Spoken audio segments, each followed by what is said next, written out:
This is the 17th season of Bass Talk Live with your hosts, Mark Jeffries and Matt Pangrat. BTL is brought to you by Lawrence, Bass Cat Boats, AFCO, Duck and Fishing, Strike King Lures, Sunline, Big Bite Baits, Spro, X-Zone Lures, Yamagatsu, The Bass Tank, and Denali Rods. BTL coming at you. We are back for another week of Bass Talk Live. BTL, Matt Pangrat, along with Brad Hallman. And Brad, there's a good chance that by the end of the week, our fearless leader, Mark Jeffries, will be back in the captain's seat. The hope, the fingers crossed, is that Thursday is the day that Mark returns. Until then, you're stuck with me and Brad. And we weren't even supposed to be here this week, Brad. We were not. We got scheduled, then delayed, then canceled.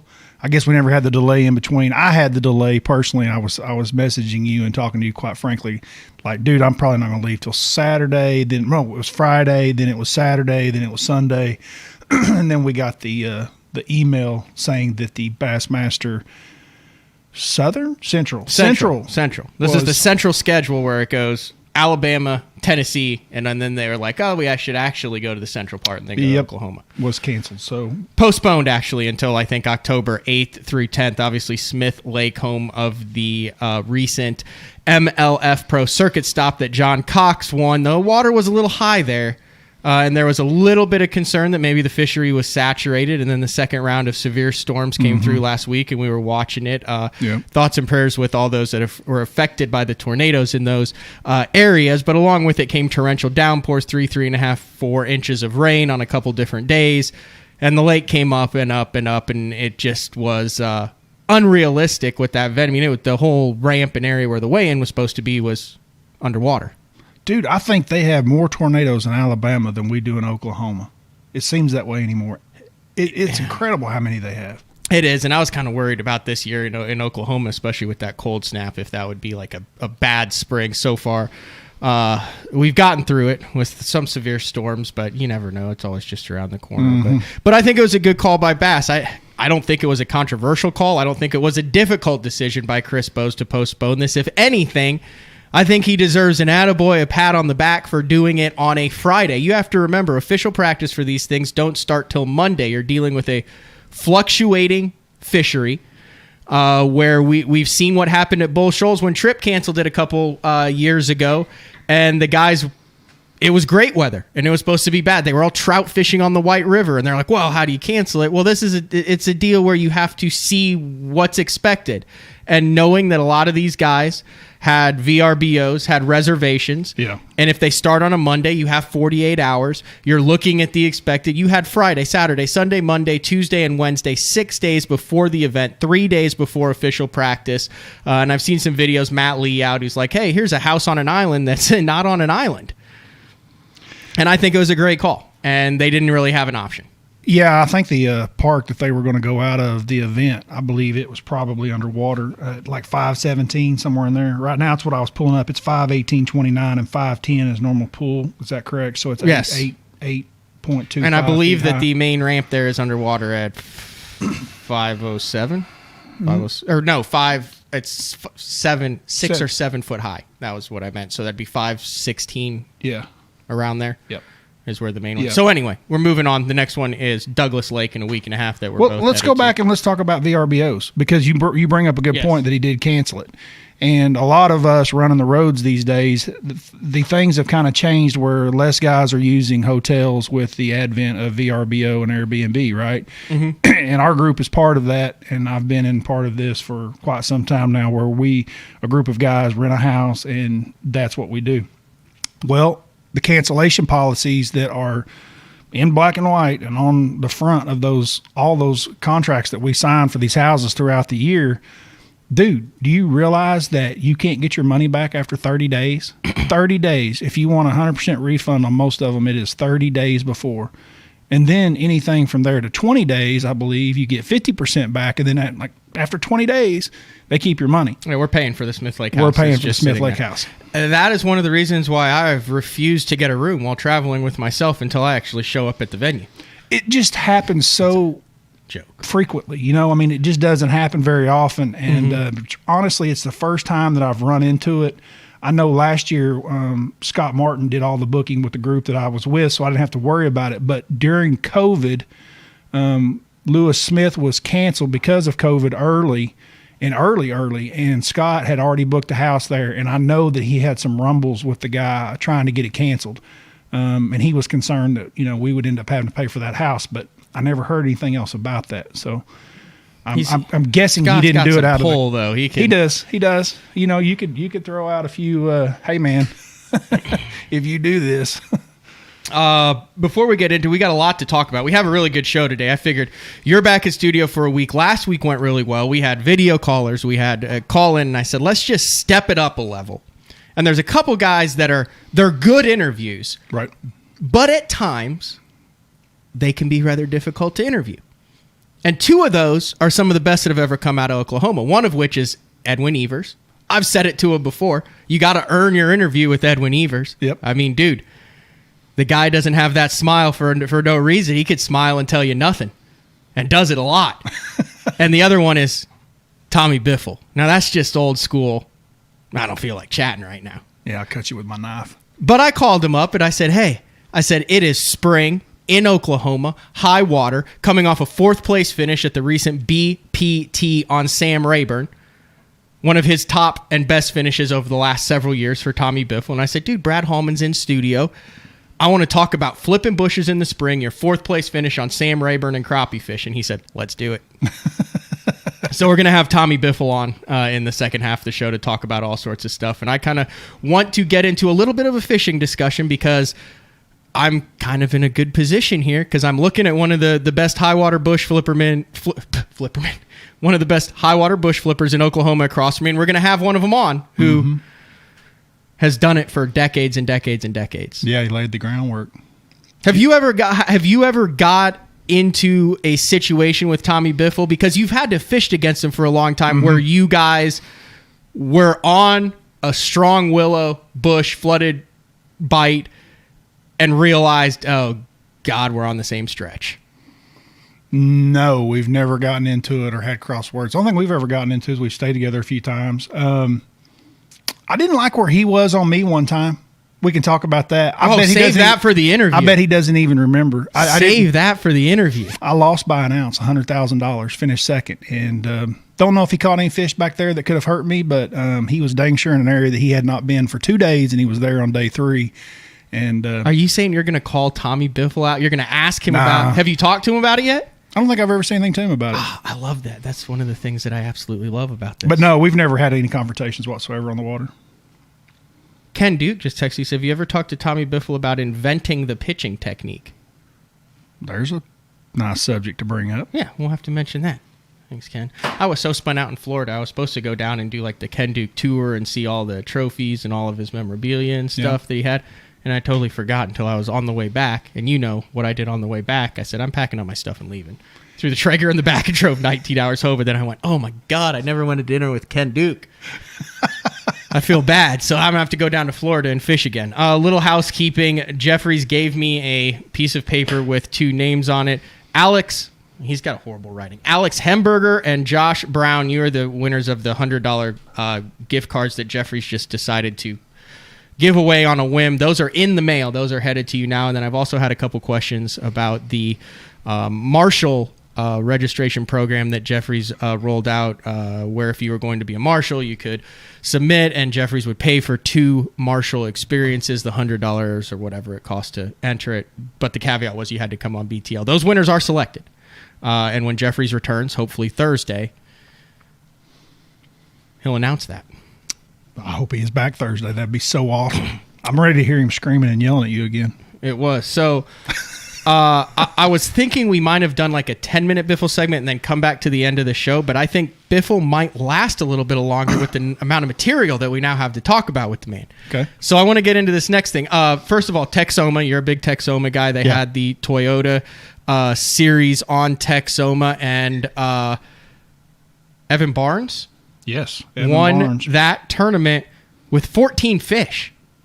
I don't think he had. Let me go back up to the results here real quick. I went through the results after 2 days, and there were only 2 guys, I believe, in the top 10 on the boater side that had caught a limit both days. That was just going into the final day, so there was only 2 at that point.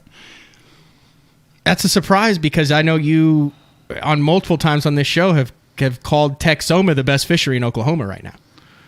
Yes, it is, and I still believe that it is. But whenever you're fishing late March in southern Oklahoma, and dude, that's as southern as you can get because half the lake's in Texas, and the water temperatures are still 49 to 53, 54, that's not normal. It should have been further along than that.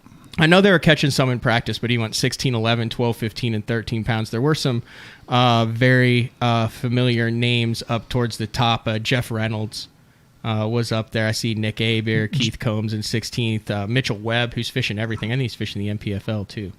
Yeah, for sure. Mitchell Webb. I saw a bunch of guys and buddies of mine that were there at the top. Marco Vega fishes there, and Castledine.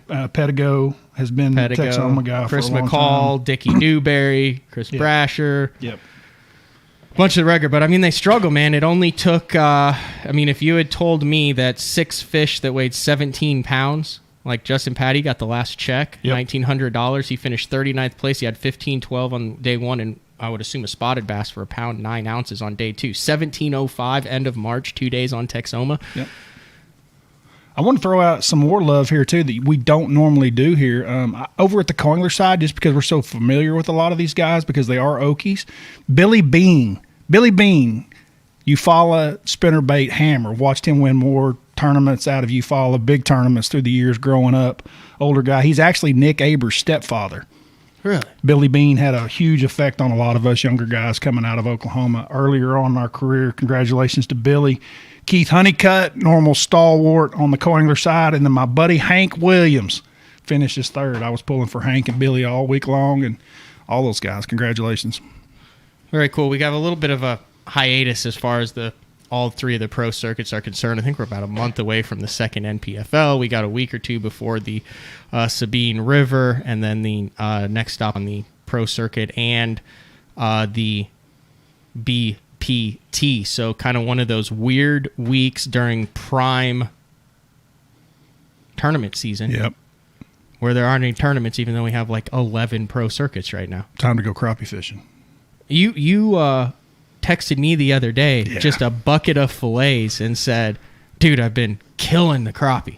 Dude, that started off with a YouTube video of breaking down one of the little local lakes here in Oklahoma and was going to go shoot that. And I took my 10-year-old with me, and I went to this lake by my house, by Guthrie, Oklahoma, small little lake. And I got there, and everything in Oklahoma is flooded. Like, everything's high for the most part. And this lake was like 6 feet low. And I still don't understand that. But so I went there to bush, flip, throw spinnerbait, catch big ones on video, do the whole deal with my son. And we get there, and there's no water in it. It's just basically a mud hole. And I'm looking around, and we catch a couple small ones in the first hour or so, and he has sit down. He's lost interest. And so I've really got to watch that with him. So as I turned this point, I saw some brush piles on the live scope, and it lit up with crappie, and I was like, ooh, I got an idea. I didn't even have any crappie stuff in the boat, dude. Really? Nothing. Oh, so you didn't even go to crappie fish? No. I end up making crappie baits out of a Ned rig head, and I took a Ned and cut, I'm talking the little Ned. I cut just a little tail of it off, and then he threw that, and then I got in the box, and I got a Ned head out, and I took a big bite swim on that's got the 2 tails. I cut one tail off.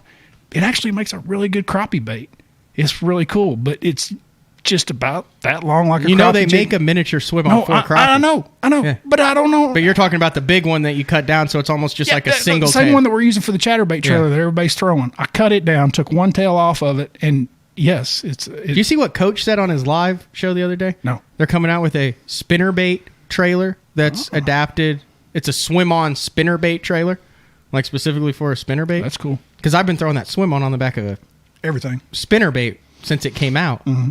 But that's cool. So you adapted it and then smashed them. And then we smashed them. Yep. If you guys aren't familiar with the limits of crappie in Oklahoma, it's the most asinine thing that I've ever heard of. So outside of some lakes like 10 Killer or Grand, right? It'll be 10 fish or 15 fish or 25 fish, 10-inch limit. But if there's no specific lake, length limits on the lake, yeah, it is. If a lake doesn't have a specific no length limit, then it refers to the state limit. Yes, and the state limit is no length limit, 37 per person. 37 per person, not 36, not 38, but 37 per person. Mm-hmm. And I've heard, and I don't know if this is an urban legend or just some BS that Jared Miller filled me. He's like, and now he thinks that's the truth. Because if you know Jared Miller for Elite Series Pro, he likes to do that. That when they were doing the fishing regulations way back in the day, there were 37 members of the House of Representatives at Oklahoma, and it came up on what the limit should be on fish, and no one knew what the hell a crappie was, and they said, screw it, one for each of us. 37. And that's how they were 37 in the House at the time, and that's how they ended up with 37. So one crappie for each member of the House of Representatives. Well, the system does work because what happens in a lot of our lakes is they get overrun with crappie. They flourish so well here in our muddy waters that they tend to not get very big, and so we have a lot of lakes that are just loaded with a lot of smaller crappie. So don't feel bad about taking them out and laying them. No. So here's what we're going to do. I have a topic that I do want to get into at the end of the show. It's very troubling for me because it holds a special place near and dear to my heart. It has to do with college fishing, or in the case of some schools, the lack thereof of college fishing. Yep. And you have a lot of, it sounds like, a lot of rules, a lot of egos, a lot of interpretations involved in some certain situations. There's a couple major schools. I would possibly say maybe the most influential school in collegiate fishing history as far as pumping out relevant talent both in the industry and on the water. Okay. I think I know where you're going with this. And those guys aren't fishing this year. What? And it's not their decision. I did not talk to you about this before the show. It can't be the school that I'm thinking of then. Auburn. Okay. Is that what you were thinking of? No. Who are you thinking of? The school there in Bethel? Bethel. Yep. But as far as, you're talking Matt, Jordan Lee, Shea Bag. There's a number of guys that have come out of Auburn. Yeah, but you're talking about historically, long term, and I'm talking about recently right in the now. last three or 4 years. No, there's some crazy stuff going on. Also, there's a couple other schools. Did you know that Oklahoma State right now is on a 2-year ban from competing in collegiate bass fishing? Did not know that either. And these all have to do with COVID-related violations and interpretations of the club, of the people making the decisions. Wow. On schools that have had travel bans. So we will get into that at the end. I know this has been kind of talked about. I want to read a kind of a little bit of an article that came out in the Auburn Plainsman, and then some of the stuff that went on Instagram. I think people need to be aware of this, and I don't really know if there's anything we can do right now. There's a petition out there, but it's very interesting in the day and world that we live in. What's going on. But hey, let's take a break. Let's come back and talk bushes, top fives, and crappie fishing. Tommy Biffle. With Tommy Biffle. The ultimate fishing system starts with Lowrance HDS Live. The best fish finding tools, from Chirp Sonar and Fish Reveal to active imaging and new active target live sonar, and complete touchscreen control from your trolling motor to your big motor. For a limited time, building the ultimate fishing system will be easier on your wallet. Upgrade to HDS Live with a Ghost trolling motor, active target sonar, or live site sonar, and save up to $800. Basscat's legendary 20-foot platform has been paired with angler-approved accessories for 2021. Puma FTD features the proven hull used by many of the top names in bass fishing today, backed by a transferable lifetime warranty. The Puma FTD boasts a full team deck concept which enhances efficiency for you and your tournament partners. Turnkey tournament-winning performance. The Puma FTD SP from Basscat. Let's face it. Fishing electronics are no longer an afterthought. They've become a necessity. And at the Bass Tank, Our experts match you with the right electronics, provide professional installation, and educate you to help maximize your catching results while providing support along the way. Because let's be honest, it's about catching, not just fishing. And when you're ready for better results, join the Bass Tank team. Visit us today on Facebook or go to thebasstank.com.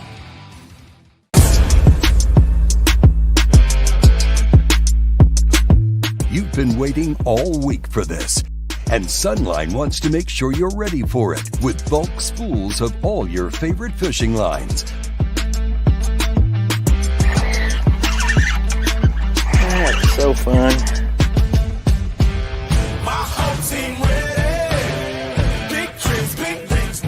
Bulk up with Sunline.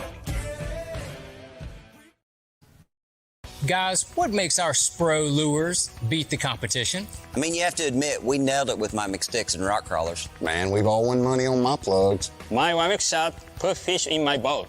One thing's for sure, we all count on our Spro lures to beat the competition.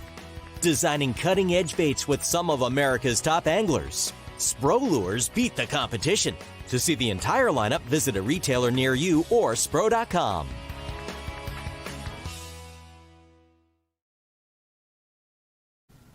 All right, we are back. We're going to get the man, the myth, the legend, Tommy Biffle on the Sunline hotline.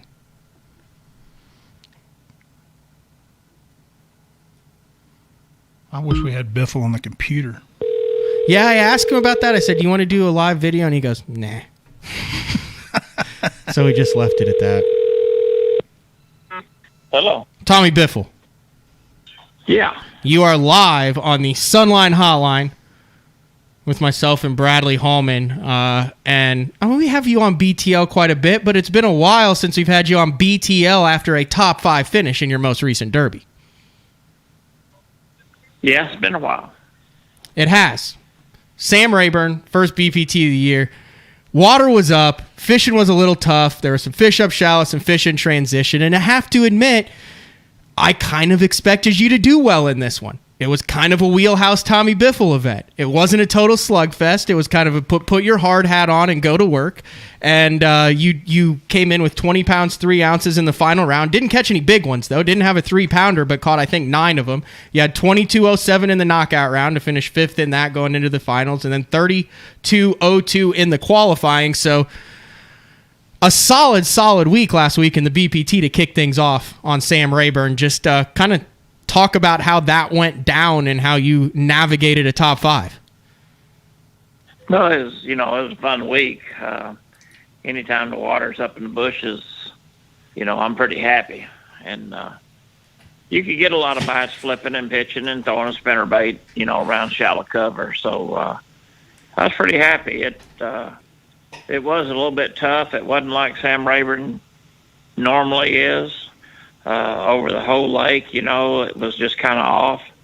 But did manage to catch, quite a few fish and caught a lot of fish. There's going to be another good crop of fish in another year or two. Caught a lot of fish right at, 115, 114, 113. So that they had a good spawn back then. Let me ask you this, Tom. You go there, you see the water's a little off color, the water's high. Did you even consider, look at, try, ponder anything other than shallow water power fishing? Like, were you off there kind of messing around with the grass, maybe throwing a Ned rig on some rock, or was it, this is what I'm going to do, 3 rods on the front deck, it is what it is? No, I knew what I was going to do, and, I was either going to catch them like that or not catch them at all, but, Sam Rayburn in the spring, if you fish like that and you fish shallow, you're going to catch them. Do you remember the first time you fished Sam Rayburn? Ever? Yeah, it's been a long time. I always thought Sam Rayburn, I would win one. Probably the first one I would ever win would be on Sam Rayburn. And I hadn't won one there yet, but I've come in second and third, and just hadn't been able to get the win there. Has that changed a lot since the, I don't want to say early days, but since the beginning of when you fish it, or is that a deal that's kind of remained the same throughout the years as far as how you can boat quality bass? No, it's changed a bunch. There's, back when we used to go in bass, we'd go there in usually February, and all you do is flip willow trees, and there were a lot of willows and a lot of buckbrush, and now there's not hardly any willow trees. There's not very little buckbrush, and there's some other kind of bush, and I never heard anybody call its name, but it's very invasive. It's a big bushy tree. It gets 10, 12 feet tall, and I don't think the fish really like them. They'll get in them, but they don't really like them compared to a buckbush or a willow tree. I have a name for them. There's actually two kinds of bushes at Rayburn. One is the good bush, and one is the suck bush. And the suck bush, I believe, is the one you're talking about. It's the one that you always get hangs up in your line. It's real pokey if you touch it. It's like real spiny and hard. Do you remember that conversation when we were down there, Matt? I was telling you. The suck bush? The suck bushes. Yeah, the suck bushes, they're not in. And they're just right in between all the good ones, aren't they, Tommy? It's not like it's a row of suck bushes. They're mixed in intermittently. Yeah, you could go down a row of those bushes and get to a cypress tree that was tucked back in there. Mm-hmm. And if you could get your bait around that cypress tree, you'd catch one. I think that's because they kind of want to spawn around those knees. You're going to have to come with me sometime down there when we fish a Toyota or something down there, because that group that I run with is a Rayburn bunch, and you have no idea how much hell they give me every time I show up down there in the spring and the water's high and I go flip bushes for a week. Castledine is nonstop making fun of me the entire week of how I'm not going to catch them. I'm going to get some bites in practice. I think I'm going to catch them, and then I'm going to get my ass kicked in the tournament by the guys that are offshore. So I can take you with me and have some. Pretty much a hammer down there. Well, they're cheating because they've got all their little waypoints, that they've had for 20 years now. They're offshore spots. Yeah. Where they're like, look that's cute. They're up in the bushes. But I need you for mental support whenever I'm in the house, and he's constantly ragging on me about how he's going to thump me if I go flip bushes all week. But, you're like me. You get in there and you get some bites, and you're like, all right, fine, bring it on. And you go flip bushes, and sometimes it does not work. Yeah, it's Rayburn's such a good lake that the bushes are good, but that offshore stuff is really good. Mm-hmm. That's where the really big ones stay. Yep. And so the bush fishing's got to be really good to compete with them fishing out. All right, well, you guys kind of jumped into it, and I didn't even have to introduce it. That was a fantastic segment because, as I mentioned in the intro, I've got two of the best bush fishermen in Oklahoma. And for those of you who are listening who don't understand what it is, I want you, Tommy. You're in the spring, you got the rising water, it's warm.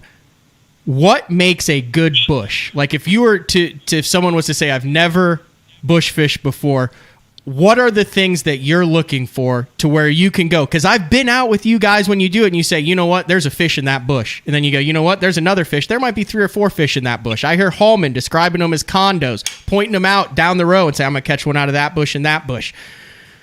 Explain to us what makes a good bush. Well, you got to figure out, you got to get a bite to see what kind of bush they're in. And usually I found out that in the spring they like buck bushes, say, better than willows. And then they like willows on up when the water warms up and it gets on up in the summer. But it just depends on where that buck bush is at. If that buck bush is sticking out just a little or on a little point or something, then you can call your shot. But, just thick, shady bushes are the best. The thickest bush, the hardest to get a bait in, usually where the big one's going to be. So if you're on a lake that's flooded and you're like, I'm going to go flip buck bushes, you're not looking for just, oh my gosh, this entire cove is lined with buck bushes and it's all identical. You're looking for some irregularities in it, whether it's shade, whether it's thickness, whether it's where it's located. It's all about the irregularities in the bushes. Yeah, that and the season, if it's early spring or or later in the spring, you got to take all that into consideration to tell you where to go look. Where are those fish sitting in the bush? Because that's the other thing. I remember, Brad, and I talked to you about this. I had a Costa a couple years ago on Rayburn, and it was my first time flipping bushes that were in 6 to 10 foot of water. Mm-hmm. And I was having a difficult time mentally picturing, are those fish in the top of the bush? Are they in the middle of the bush? Are they at the base? Are they around it? In your opinion, where do those fish sit most of the time in the spring when they're relating to bushes? In my opinion? Yeah. Your opinion, Tommy, because your opinion is pretty much gold when it comes to bush flipping. And mine, they're right dead in the center. They're right where the base of that tree goes to the bottom.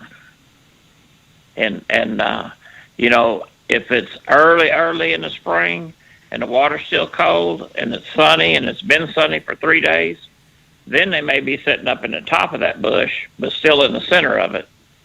And they're sitting up there because the water's warmer.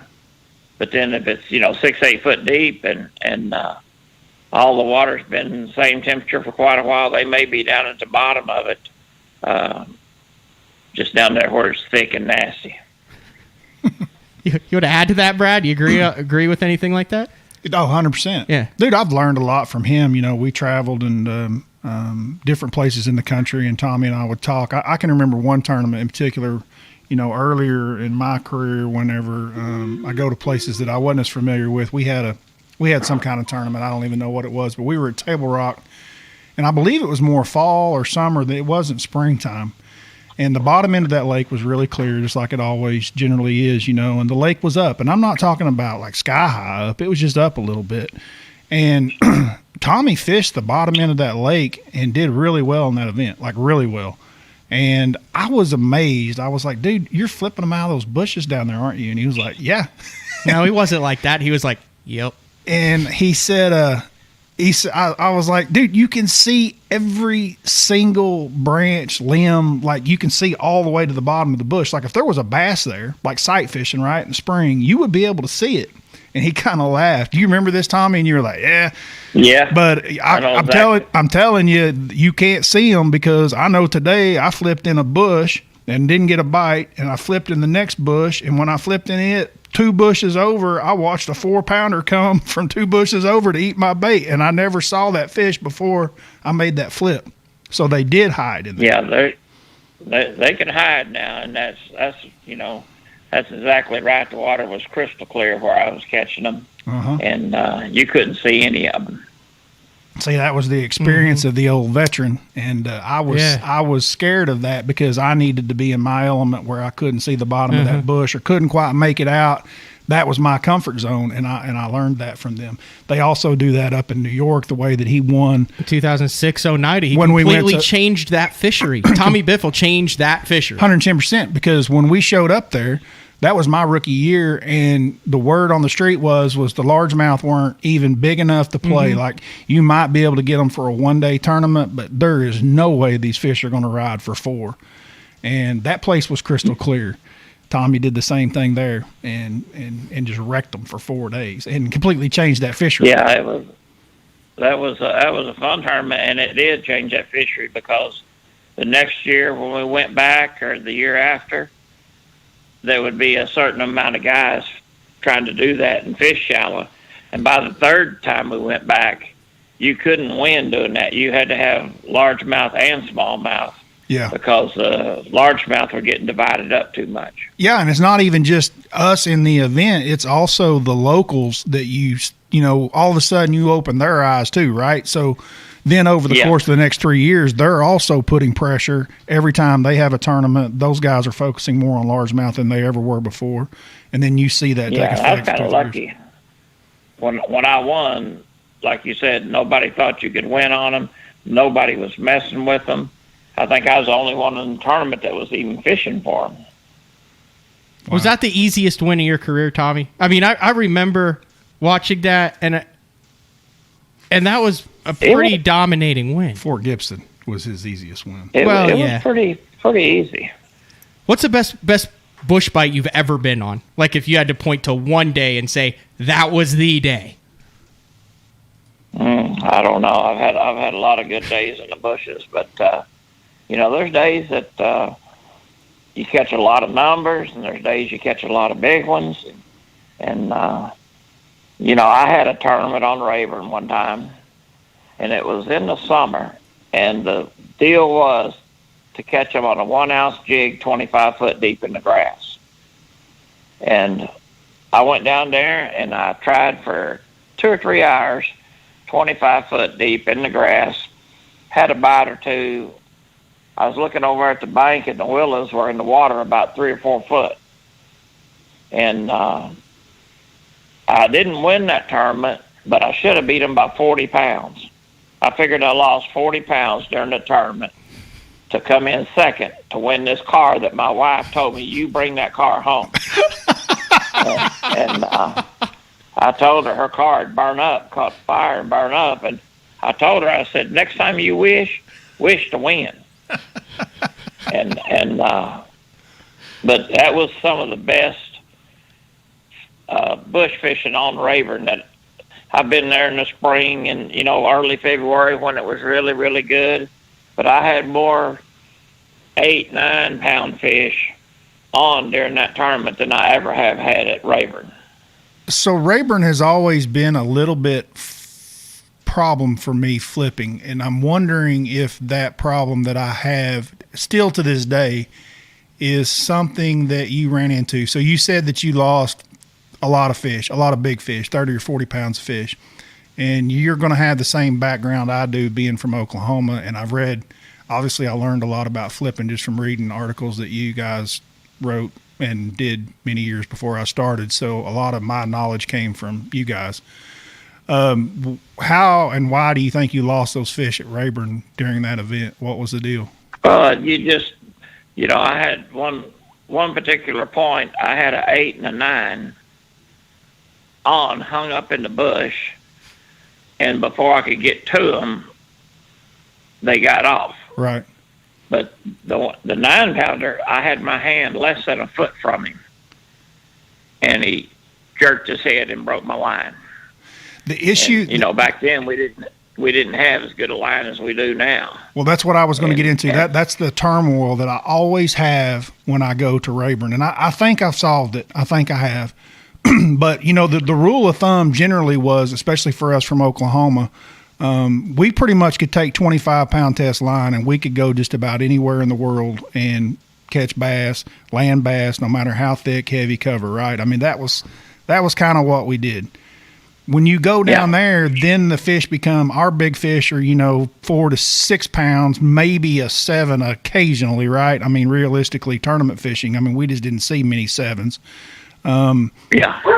You get down there and now all of a sudden the 4s and 5-pounders are 7s to 9-pounders, and you're still in that bush. And if they're, if they're in some of those buck bushes down there, they seem to be a little bit harder. So then you run into that, exactly what you're talking about, breaking off big ones. And I've done that down there, but then I fight it because I'm just like you.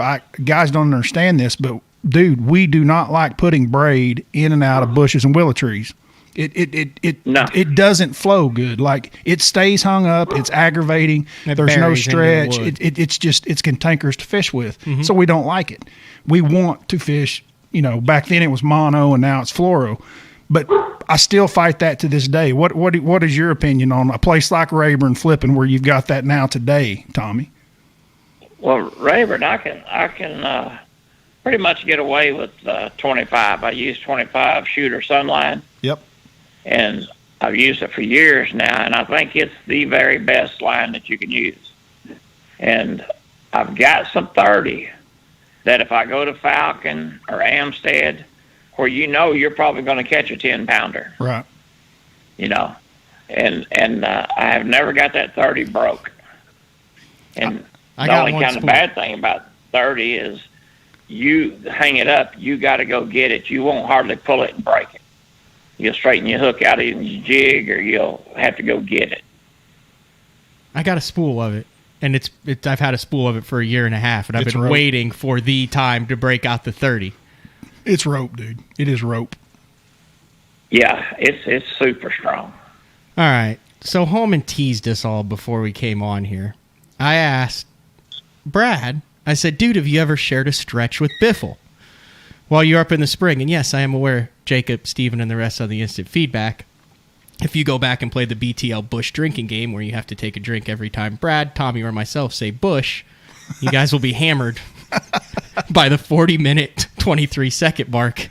There have been a lot of references to Bush, as we are well aware of it. That being said, I asked Brad if he'd ever shared a bush row with Tommy Biffle. And he said no. He said, but I do have one story, and I don't even know if Tommy remembers it, but it really sticks out in Brad's mind. So I don't know how you want to approach this. Well, we didn't have a confrontation or anything. But I would like you to explain what went on. So this was, like I say, I don't even know if you remember this. I do remember it. And I just remember when it happened, I remember thinking, if the shoe was on the other foot and this was Tommy, he'd be running me out of here. I know that. This was 2009. This was an FLW. It was not what they call a tour event, even though I think now they count those as tour events. Was it the FLW Tour Opens that they had for a couple years? Yeah, they were called the series. The money was really good. Yep. You remember those, Tommy? They had an Eastern and a Western. And we had gone to Wheeler Lake, and I ended up finishing second. I lost that event by 1 ounce. It was 2000 and, hold on. It was 9 or 10. It was 2008. March 26th through 29th, Wheeler Lake. Okay. So it was, the way the format was, they were 200 boat fields, and it had a lot of Elite Series guys, a lot of FLW Tour guys. Everybody was there because the money was pretty good, and there was only 4 of them, I think, each year. But anyway, long story short, the format was 3 days full field. It wasn't like it is, it was 3 days, the whole field fished. So even if you hadn't caught a bass for 2 days, you still fished on the third day. Now, I'm not saying you didn't catch a bass. You may have got a check in this tournament. I don't know. But we were on Wheeler Lake in Alabama, and we were at the very north end. We took on off where you normally do down there in the bottom basin, and we'd run all the way up the river. And I had fished in that marina up there for the first 2 days, and I was in 4th or 5th place.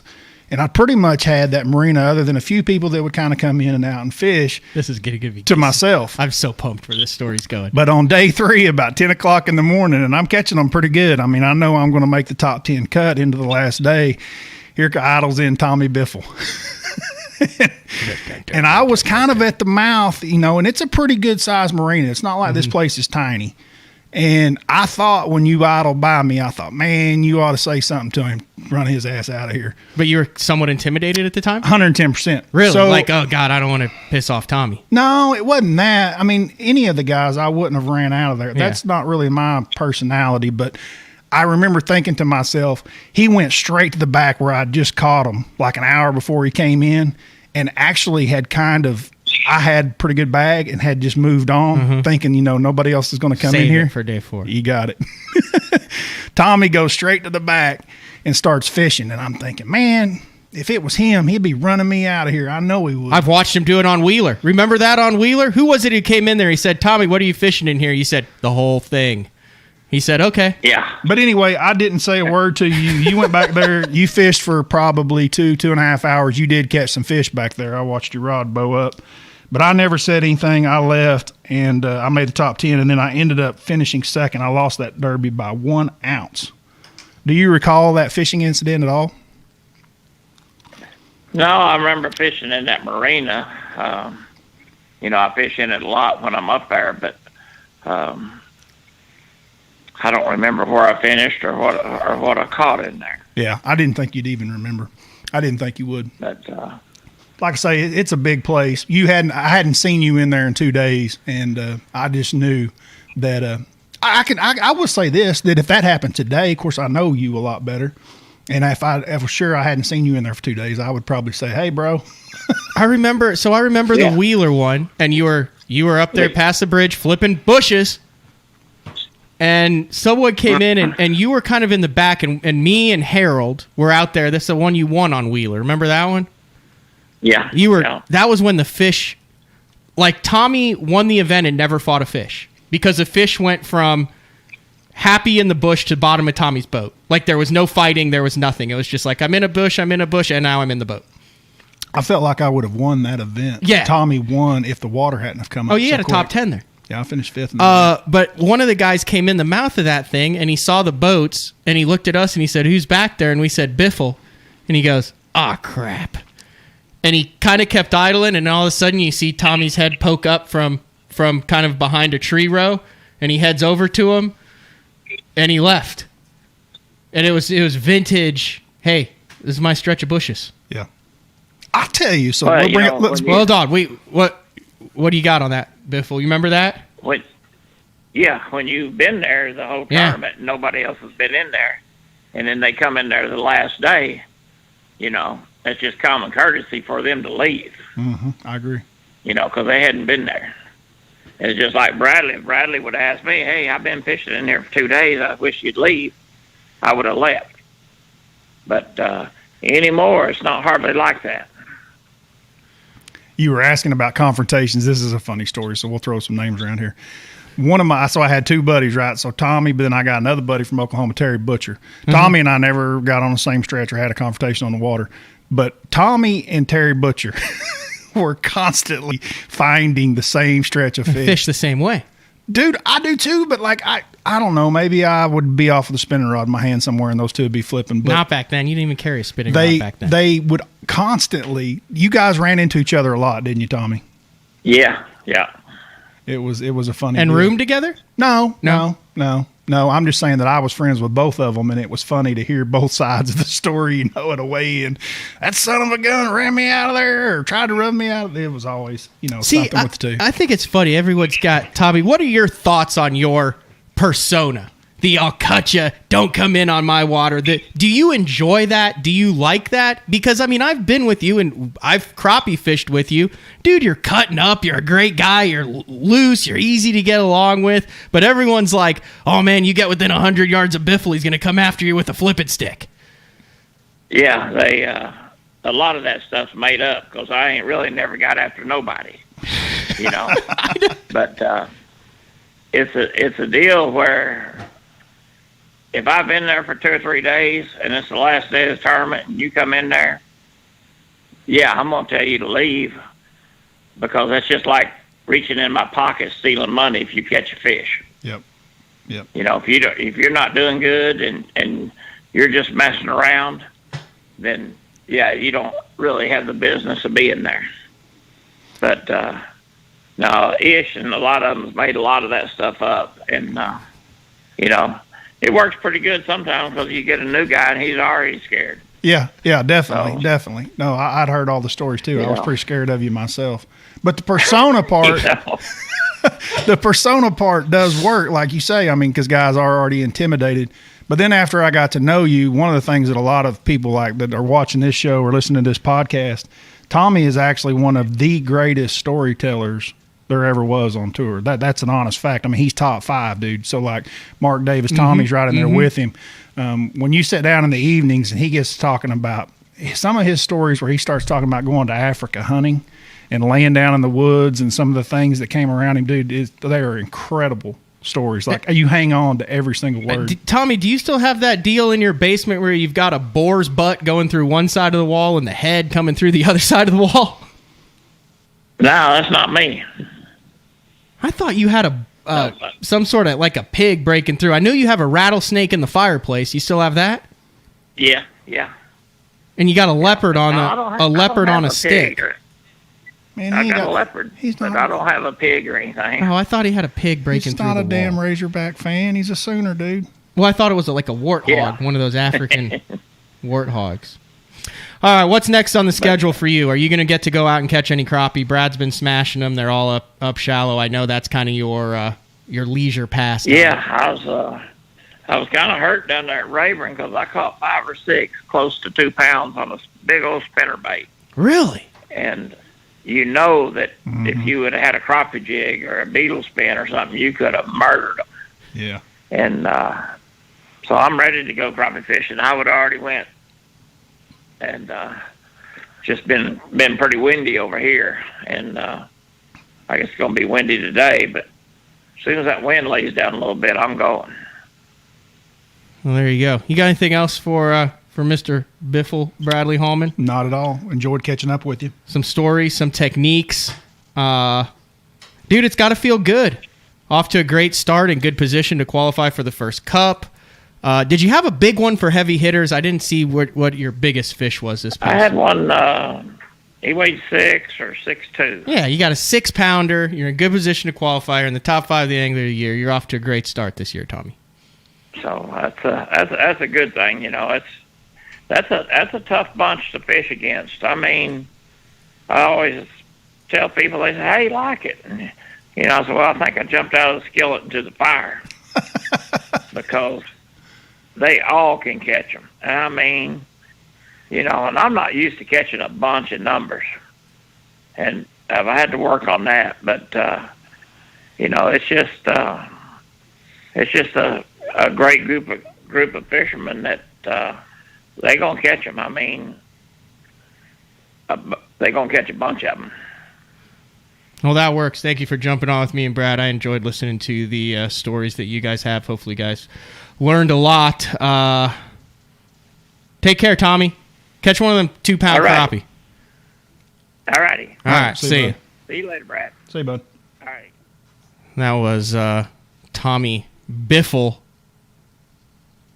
And yeah, dude, he's got a persona that I think he. Oh man, I'm 0 for 2 on Ken Duke. I forgot to ask him about inventing pitching. Oh, dude, how did we're gonna have to have Tommy back on. I swear I'm not doing that. He probably did. So, like, if Duke's saying that, he probably is the one. 100% he did, because Ken Duke has. I mean, I don't say this facetiously, has never been wrong on the show. Yeah, that would have been a great question to ask. I didn't realize Tommy was the one that had taken it from we'll have to D. Thomas, California. Well, that was flipping. Right, with the lines in your hand to the Tommy Biffle. And then there was Ken. Can Ken Duke jump on and explain what he knows about that?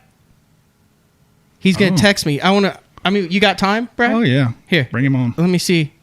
I don't know if Ken could jump on, but I could just... So D. Thomas in California. I'm going to try and I was intimidated by him, too. Same thing. We went to California in 2007 or somewhere at the California Delta. And this is a funny story. My wife was actually at that event. She hardly ever comes to events. And Bass had wanted us all to get these autograph cards and stuff made for fanfare or whatever. You know, here I am, a rookie or close to a rookie, not much more than a rookie. And we go out to the Delta, and typical fashion, fans just show up for everywhere. Of course, they're not there to see me. Nobody in the world knows who I am, but they're there to see Ike and Van Dam and Skeet. Anyway, we were at the meeting, at the registration meeting, and they wanted us to bring our boats there, and it is lined up with fans. Like every single boat is lined up with fans. We couldn't even get to registration on time because guys were out there signing autographs. Anyway, long story short, my wife's there. She's talking. These guys are walking by. She's giving them a card, and I'm signing them. And she's talking to this guy, and he's an older guy, and I'm looking at him, and she's just talking like she's my wife. She doesn't know. She doesn't keep up with fishing that much. Like I'm Kevin Van Dam or something. And she's talking. This guy's standing at my boat, and I'm looking at him, and I'm thinking, oh, Jesus, that's D. Thomas.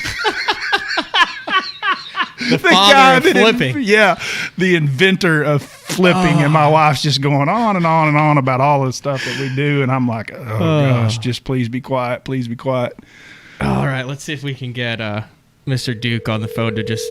we got to explain how this went down with Tommy Biffle. Hello, Matt Pangrack. God, you don't have to have that level of disappointment in your voice, Ked. I'm sorry, dude. I forgot to ask that question, and we were both very intrigued on it. You don't understand. I've got 6 screens over here. Look, I can I've got intro music. Hear that? I got music. I've got instant feedback that I have to deal with. I've tried to keep the show on the road. He's basically saying that I dropped the ball, and I did. Not. It was my job to remember. All right, we're talking to Ken Duke from Fishing Tackle Retailer. You might know him from his multiple appearances on BTL. He does. Are you guys still doing the day 5 thing every now and then with Mark? Yeah, as a matter of fact, I talked with Mark just yesterday. It was great to hear his voice. He sounds really good. And we talked about my being on BTL Monday and Wednesday of next week. And by the way, a shout out to Mr. Hallman there. Mr. Hallman, man, I'm such a fan of the BFE. it is really, really working for me in Florida here. So great work on that. Great work on your videos. I'm a fan. Appreciate it, man. Thank you very much. All right, so Tommy Biffle invented pitching? That's a tough question. I think Tommy's got a real argument that he invented pitching. And like you guys were talking about before, flipping is sort of a fixed line technique. The spool on the reel is not turning. Whatever you peel off and hold in your hand, that's as far as you go. And D. Thomas came up with that in the late 60s, early 70s. And Tommy came up with pitching in the early 80s. There's also an argument that James Henshaw invented pitching in the 1880s. There's a passage in his book of the Black Bass, which was published in 1881, where he kind of describes pitching. But I think that the pitching we know and the pitching that most bass fishermen do these days is, there's an excellent argument that Tommy Biffle really came up with it. When you first said 1880, I thought I misheard you. And then you said it again, and I was thinking, he's got to be kidding. But you're for real. So they're No. 1880. Golly. So what kind of reel would they have even had to flip or to pitch in 1880? Yeah, back in the day, most of the really high-quality reels in the 19th century were made by Kentucky watchmakers. And these things were very expensive for the day, but they were not bad. As you can imagine, they didn't have a 9-to-1 gear ratio. It was more like 1-to-1. But some of these reels, you could free spool them, and what Henshaw described was almost like a bow and arrow type cast. But when you read the passage, and I can probably find it here if you need me to one of these days, but if you find the passage, he's describing pitching. And, they weren't doing it with long rods. Back then, a fishing rod was 4 or 5 feet long. They didn't have the kind of range that we have now with 7 and 8 foot flipping rods and the fabulous reels we have. But, yeah, I think there's an argument that's been around for 140 years. The question that comes to my mind, obviously, then, is how did you find this passage? Man, haven't you read the book of the Black Bass from cover to cover? Did you wake up one morning and you're like, you know what? I wonder who invented pitching. It's sad, Matt, but that's exactly what I kind of do. I'm looking around for stuff. I'm trying to figure where things started. That's who was very the first cool to do it. And it's that's fun. I get a big kick out of stuff like that. Okay. But in that case, I just happened to be reading Henshaw's book, and I come across this passage, and I think, whoa, wait a minute. This man, he didn't call it pitching. He just called it a method of casting. But he has just described the pitching technique. And, we all think of it as coming around in the 80s. But, yeah, maybe it's the 1880s and not the 1980s. How does the Biffle passage read? I'm sorry, Bradley, I couldn't hear you well there. I was being funny. How does the Biffle passage read? Yeah, Tommy's been around a little less than the 1880s, but he's been around a while. And, but that's one of those weird things. It's almost impossible to track any technique down because generally they happen kind of incrementally. I spent a long time trying to track down who invented the Texas rig, and I ultimately just found myself banging my head against a brick wall. I do believe it came out of East Texas and some of those brushy lakes that were coming online and being available in the late 50s, early 60s. But I could not identify an individual in that case. And that's the way it is with most things. Mealin and reelin. Everybody thinks, Paul Elias came up with that. Well, no, Paul brought it to popularity, but other guys were doing it. And finding the first guy to do those things is very nearly impossible. Well, there you go. That answered all the questions right there. That's super interesting stuff there. If you're a fish head who kind of follows this stuff. But guys, I really enjoyed the show. You guys have done a great job, and I am looking forward to getting Mark back in there. But you guys have been absolutely flawless. I am sorry that Matt Pangrac hates me and would not come visit me in Florida, and then ignores my questions when I text him. So that's kind of sad. He was open to no ideas whatsoever. That event finished, Ken. And we hadn't even eaten oysters. It's 7:30 at night. We'd had no seafood, no anything. We've been cooking at the house, and I was like, dude, let's just go. There's an oyster bar up here. Let's go up here. Let's go eat oysters until we can't move anymore. A couple of the other guys were all in, and Matt was like in the middle of packing in his midst. He's throwing his cooker, his smoker, everything in the back of his truck, and he's like, nope, I'm going to Oklahoma. And I'm like, dude, it's like 18 hours. What are you going to do, drive all night? Maybe. And he just continues to throw his stuff in the truck, and off with the wind, he's gone. And so it wasn't just you. You got to learn from it, put it behind you, move on to the next one. He actually called me the next morning and said, I'm pulling in my driveway right now to prove his point. Well, it's nice to get there at the end of the destination, but what a brutal drive. And I would have loved to take you guys to dinner and just have a chance to catch up a little bit, but we'll have to leave it till next time.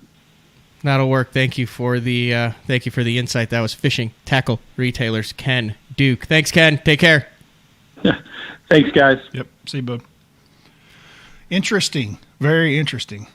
I had no idea that Tommy was the forefront of the pitching. I can see him out potentially on Fort Gibson with his fixed reel, and then just one time letting it roll a little more and then a little more, and then going, you know what? I like this.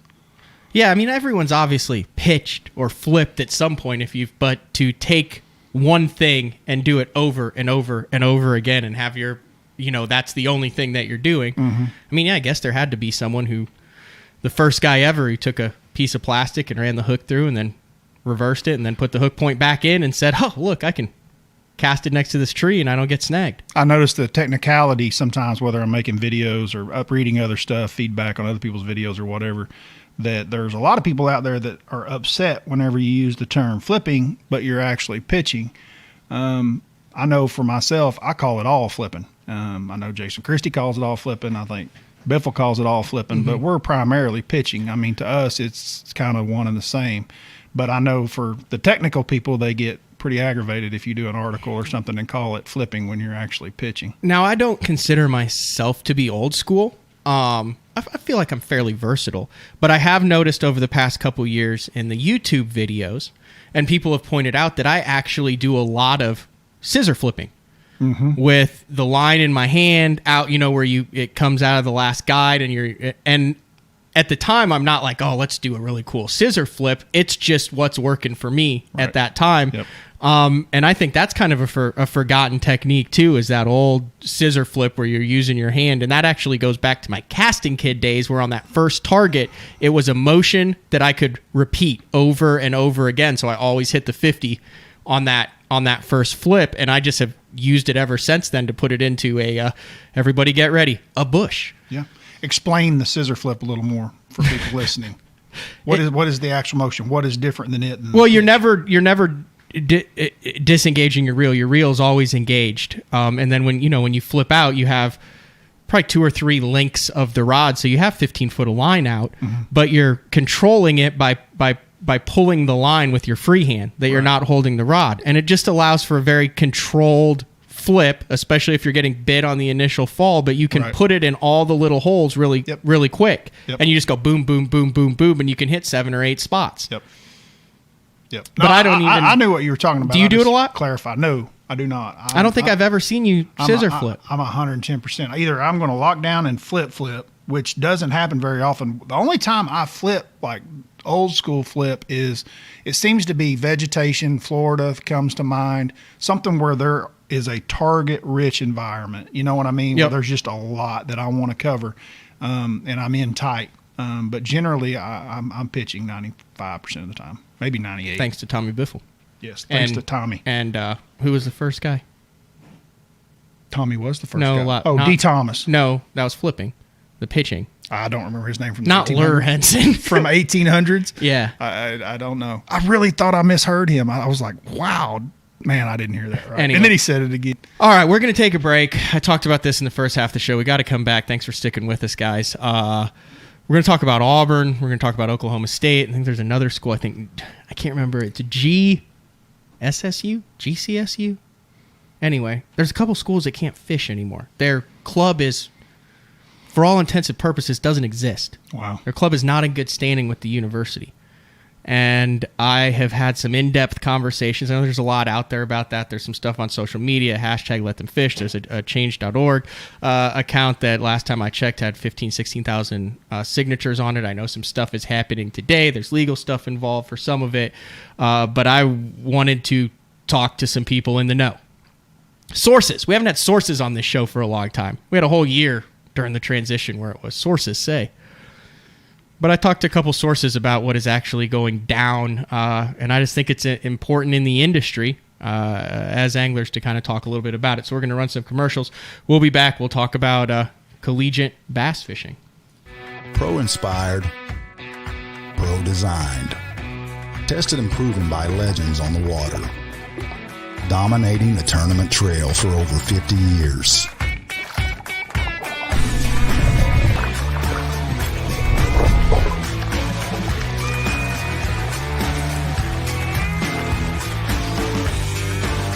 Everything you need, one legendary brand.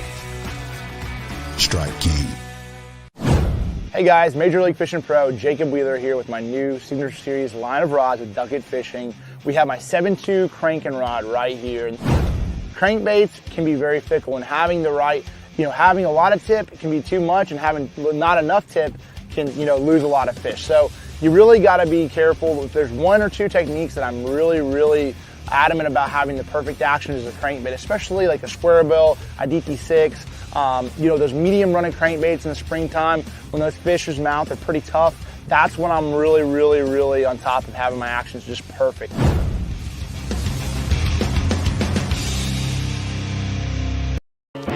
Utilizing my experience, utilizing my time on the water, evolving as an angler, and that evolution should never stop. You have to do it every day. From when you wake up in the morning, you got to be thinking about continually changing every minute, every cast. That's really the premise of fishing the moment. Everyone, Brandon Polnick here. People always be asking me what I got tied on. I'm like, X-Zone lures. And they're like, Brandon, why you got X-Zone lures tied on? And I'm like, let me show you why. The bite. Get out of there. Get out of there. Oh, yeah. Oh, it's freaking digging. Get in here. Oh, God. Giant. Oh, my gosh. Oh, my gosh. I think you get the point. Big companies get bigger and bigger and talk about their fancy labs where they study fish behavior. But then they all go golfing on the weekend. We don't have a large laboratory to test baits. Why, you ask? We don't need a big laboratory because our pros fish, our employees fish, our salespeople fish, our suppliers fish, our mold builders fish, our owners fish, and our kids fish. This is our laboratory. Our R&D comes from time on the water, learning how to make fish bite. All that time on the water brings us thousands of hours of testing new products and improving current ones for all species. All of us on the Pro Tournament Trail use Gamakatsu hooks. Why? Because they are absolutely the best. It's not about how many bites you get. It's how many you put in the boat. Gamakatsu makes hooks for every fishing style. We didn't come this far to lose fish. Did you? For more information, visit gamakatsu.com.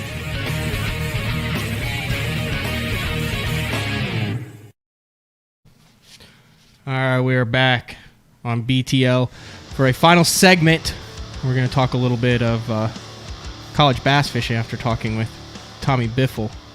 Imagine if Tommy Biffle was back in college around there. Oh, my God. College fishing when Tommy was there.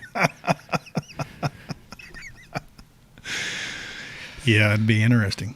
This has kind of exploded over the past couple days. It's been on my radar, I'd say, for, I want to say 5 or 6 months. I got a call, and I'm trying to think of exactly when it was. And I won't even put a timeline on it because I'm not good at that. I want to say 4 or 5 months ago. And the dude fished for Oklahoma State. He's like, dude, we were banned for 2 yeers from competing in events because our school was under travel ban. Right.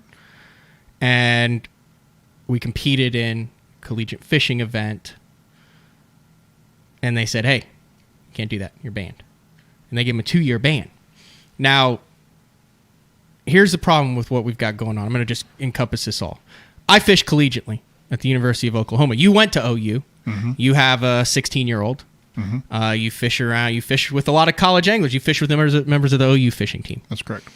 And I say this as a guilty party. Collegiate anglers, especially in that 18 to 21 year age group, are not always the best at crossing their T's and dotting their I's. Right.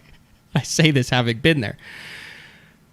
But in this COVID deal, a lot of these club sports and universities have put travel restrictions on their clubs. Now, we're not talking about NCAA, so in my opinion, you can't compare NCAA to club sports because I played a club sport. I played a very high level of a club sport in the ACHA hockey. I came to Oklahoma to play a club sport, hockey. Right. I was recruited playing. I was in Michigan, and someone from Oklahoma, a club sport, was in Michigan watching me play, and I came down and visited. That's how serious this club sport is. Right. Locker rooms, everything.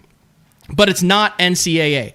So there's a big difference. You know, you have the COVID restrictions as far as safety measures implemented, everything. The club, a lot of it is just kind of, you know, go do your own thing. You're on your own. So they put a lockdown on a lot of club sports. A lot of schools did. There are 3 governing entities. I'm going to say governing entities, quotations, in the fishing world. There's the MLF, Collegiate Fishing. There's Wade Middleton's Collegiate Bass Fishing Series.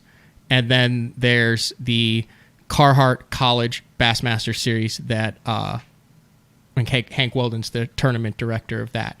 Now, all 3 of those, I don't know if they talk. I'm assuming they talk some, but they work independently. So when this COVID thing hit last year and a lot of the tournaments got put on hold, they all implemented their own COVID restrictions.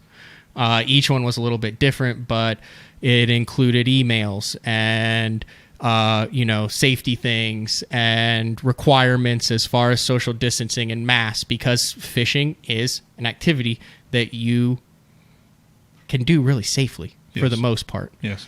But the problem that they ran into, I'm trying to see how to phrase this, that I understand is some of the schools that banned traveling, it doesn't matter like how safe your protocols are and all that. They're like saying, hey, if you're this, you can't do it. So what they ended up doing, and I'll read a Instagram message that kind of explains this later, is they're saying, hey, you're not representing the school. So now you're not putting the school liable at it. You don't have anglers from X university out running around across the country and everyone's like, well, hell, how the school's on lockdown, we're doing distance learning. How are these guys in Oregon and Florida, New York, fishing, representing the school?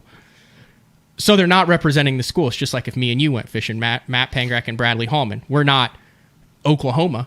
We're Matt Pangrak and Bradley Hallman. We're not representing the school. We're releasing the school from any responsibility representative of that. Even though we are members of a club that is in good standing, at that tournament, we're not representing it. Therefore, no OU hats, no OU jerseys, no OU logos. There's nothing OU in the standings, nothing. It is just me and you as a team competing in a collegiate event, a sanctioned collegiate event, but we're not representing our university. Mm-hmm. Kind of an interesting area there. Yes, very. Some of the schools that did this, and Auburn was one of them, they have a YouTube series. They have wrapped boats. They're very active on social media. They're a very high-profile school, right? Mm-hmm. Matt Lee, Jordan Lee, Shea Baker, the list goes on and on. Right. People at the university saw this, and they said, well, we're not representing Auburn, where Tim and Jim, we're just fishing this tournament. And they said, no, you got YouTube series. You're wearing an Auburn shirt here. You're wearing an Auburn hat here. And they suspended him. Same thing that they did to OSU. Now, I don't know as much about the OSU story because there hasn't really been a bunch out. Just I talked to that one guy about it. But they are no longer a club in good standing. And basically their club doesn't exist anymore, Brad, until December 31st. And they put like a muzzle on them. They can't do interviews. They can't do anything. So this was in, and there's a link to it on Bass Fan too, but Auburn Bass Fishing Team suspended until 2022, has been suspended until the end of the year as a result of alleged violations in the school's COVID-19 travel and event policy per a letter from Campus Recreation. The violations of school's policy are alleging to have occurred in July 2020, February 21, and March 21. The letter, written by Keegan Ashby, Assistant Director of Campus Recreation Competitive Sports, I'd hate to have to make that person's business cards, states that no member of the club may compete, travel, recruit, or represent the Bass Fishing Club in any capacity immediately until 2022. Auburn has taken several championships over its 14-year history. Both Ashby and representatives from the Bass Fishing Club declined to comment, saying the investigation is ongoing and under appeal. The letter was also vetted and endorsed by a bunch of people with a bunch of fancy names. Yeah. So that's that. So they're saying, hey, they violated the COVID, they fished these tournaments. Then on Instagram, they're doing this. It's called like the Reclamation Project, I believe, or Reclamation Season, where they're like, hey, we're back to kick everyone's butt, and they had this badass video. I think that might be part of the deal because they're like representing Auburn in it when they're not supposed to be traveling. I said, I don't really know what's going on with this. So this person, it's Brandon Fiend Photo. I believe he's the guy who's doing a lot of their camera work, a lot of their behind the scenes. And Polinick actually posted a link to this on his Instagram story too. This is part of the email. I'm just going to read what he says. He said, the real problem with the university's decision for suspension is a lack of credit. The violations in question for the Bass team was traveling to fishing tournaments while representing Auburn University during the school's COVID-19 ban. The alleged violations occurred July 2020, February 21, and March 21, according to Keegan's email. However, the events fished in those times were fished unaffiliated with their university, meaning these individuals fishing these events were 100% allowed to compete in regards to the at College Bass and at Southern Collegiate Bass rulebook. No school was represented during those events, therefore no violations occurred. Here's what he was saying. Did I do a good job of wrapping everyone's mind around what's going on here? Yeah, I got it. What are your thoughts?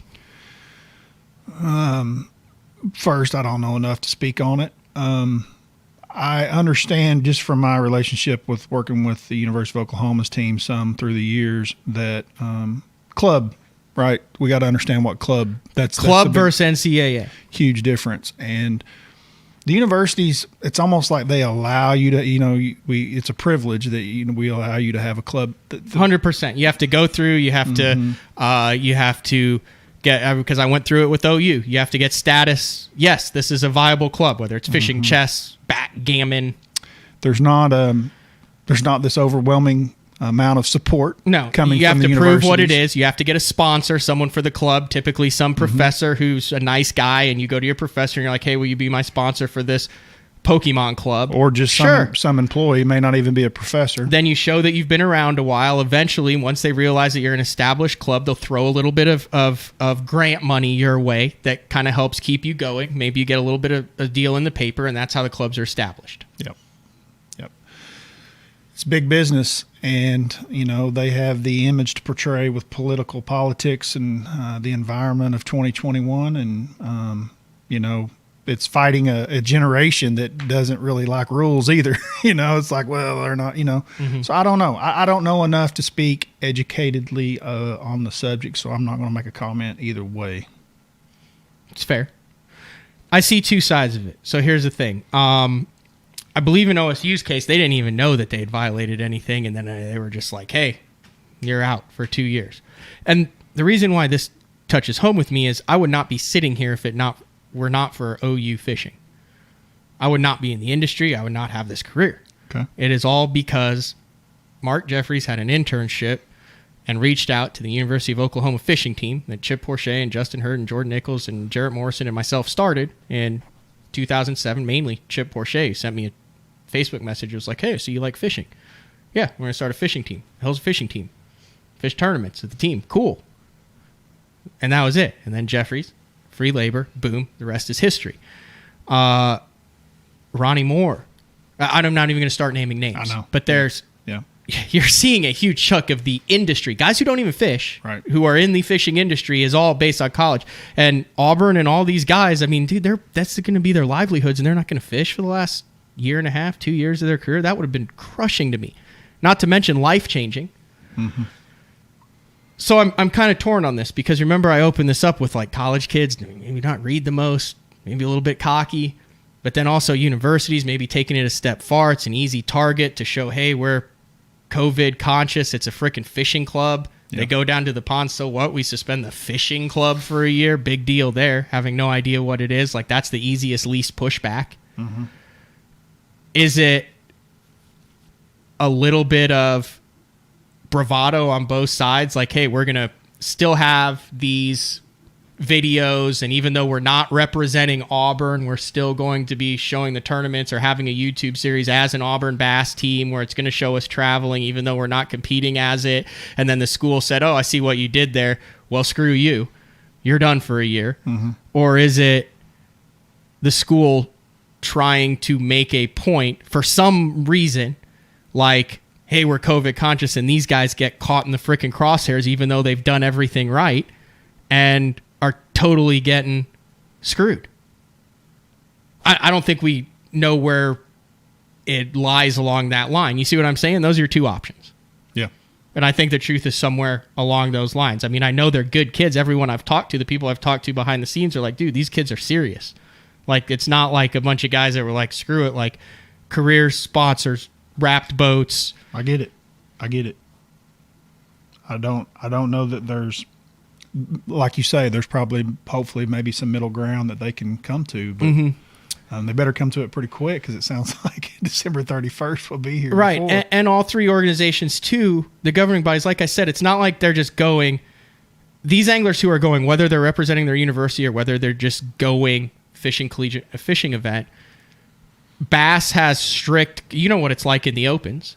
They have stricter COVID requirements for school. They're required to let the tournament directors know if they are under a travel ban, if there are COVID restrictions specifically for their school, because that differs on a conference by conference, a state by state, and a school by school basis. Mm-hmm. You have some teams that can be wrapped out head to toe in their schools, and there wasn't a travel ban, and they're there representing University X, and they're in there. And then you have other schools where you've got a travel ban. You're not allowed to represent your university. You can't travel outside. So you've got a wide range of all this stuff that's been going on from last year all the way through this year. Yeah. It's an interesting deal right now. So I would have to think, this is what comes to mind. Dude, you're OU football. You know how this works. I understand how it works. Are they not one big donor away from getting this thing handled? No. No? I mean, if I'm a multimillionaire and I like to bass fish, and I know a kid on the bass fishing team's getting screwed, I can't call up Auburn and be like, you want my donation? You need to reinstate the bass fishing team. $1 million? Yeah. I don't know, because $1 million's not very much money. Not in that world. Dude, there's got to be people at these schools who have... I'm heavily involved at Oklahoma, and I know what's going on over there, and I'm telling you that it is not... So some of these schools, it just surprised me. So here's some things that I'll point out that I noticed that are different from my involvement from what I've been around. Both the schools that have suspended the kids are schools that, quite frankly, are more interested in their collegiate fishing teams, Auburn and Oklahoma State. Yeah, we very well-known fishing team. Oklahoma State's fishing team is much larger, much more active than the University of Oklahoma. There's a lot more kids there that have come up through that program than have come up through Oklahoma's. The University of Oklahoma, and I'm just speaking vaguely here, it's not treated much different than the chess club would be treated. There's not a lot of emphasis or support. It's very minimal. I don't think they would even notice. You know what I mean? And that's kind of what I'm getting at, is that it is more of the more high-profile programs that they are paying attention, and they did get noticed on this. I'm also a rule follower. I believe rules are set for a reason, and here they are, black and white, and you need to pay attention to what they are. Is that a hard lesson and a hard way to learn it? Yes, it is. Is life fair? No, it is not. I see that. I also see Clay saying, hey, if you don't follow the rules, you get punished. Same as anything in life. These schools are teaching responsibility for actions. It's the kids who screwed up, not the school. And they're saying in their post, though, that they did follow the rules. They were not competing as the school. They were not representing the school. They were represented as individuals. Do you have Auburn wrap boat? I don't know if that school did, if that team did. I know they have wrapped boats. I know it's in their videos, but Like I mean, say, dude, you can make a... I'm not educated on the subject enough to really make comments. I don't really know. So I don't want anybody mad at me one way or the other. They're saying that they did not violate them, that they were not, and Auburn is saying you did, and here's proof. Right. That's where this impasse goes. They're saying, hey, you're not teaching us responsibility. You got to hard up for us, and you're screwing us. Yeah. Look, we know this about collegiate sports and clubs and whatnot. Football makes the world go round, right? Especially in some of these schools that we're talking about. Football is what runs the program, and anything that jeopardizes other collegiate sports, they're going to nip it instantly.